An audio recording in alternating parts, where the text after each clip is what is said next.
Hello and Namaste. I am Ketan Kank from 192 Consulting.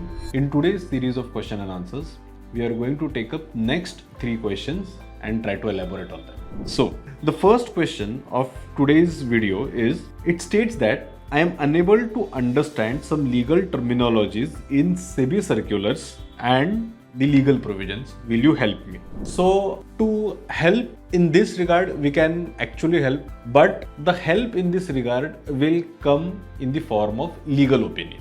And I would mention over here that providing a legal opinion is a paid service that we render. Point number 1.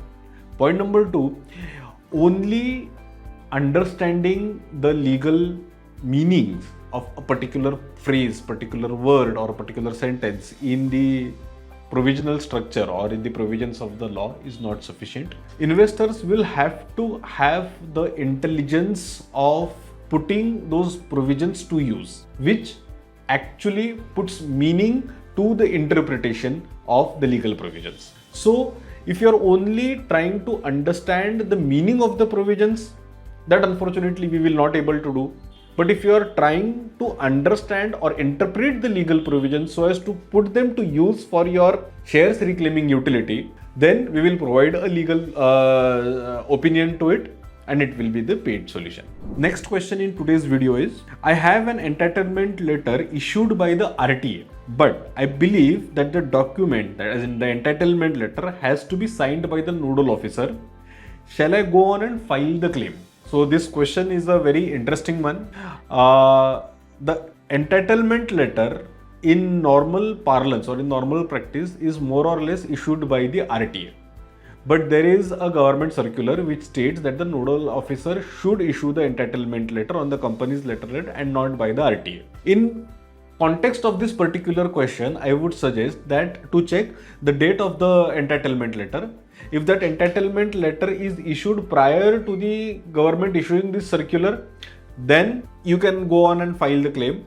And if the entitlement letter is a recent one, then you should get it clarified from the RTA and the company along with the government circular, and then only file the IPF 5 or file the claim, so that the claim does not get rejected just because the entitlement letter is not signed by the authorized signatory. So this is important for the investors to understand. This is a very interesting question, I repeat myself, but investors should vigilantly take care that the document that they are signing, submitting is being duly signed by the authorized signatory or not. Now, if in future, if a particular investor is seeking an entitlement letter, he should insist or he should be vigilant, he should take care that the entitlement letter is issued by the company's nodal officer, signed and delivered on the company's letterhead. Third question of this video, my shares are in IPF,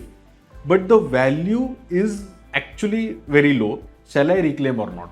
Again, this is a very subjective question. This is a very individualistic question. A particular amount or a particular value, whether it is high or low, is for everyone to decide for his or her, as in for him or her. So, we won't be able to suggest whether to go on for reclaiming or not, depending on the value of shares.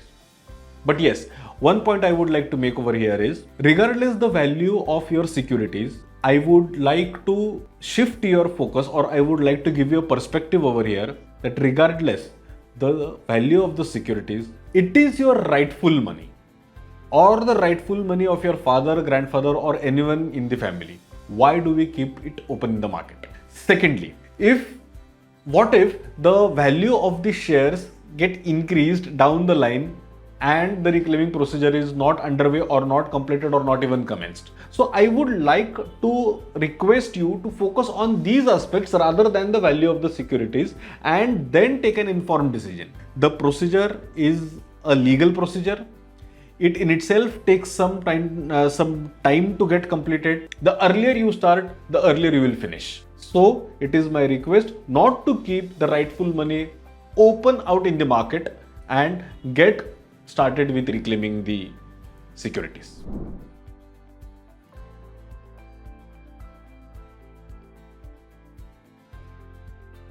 So this completes 3 questions of today's video. If you have any question, any query relating to reclaiming of the shares, I would request you to reach out to us.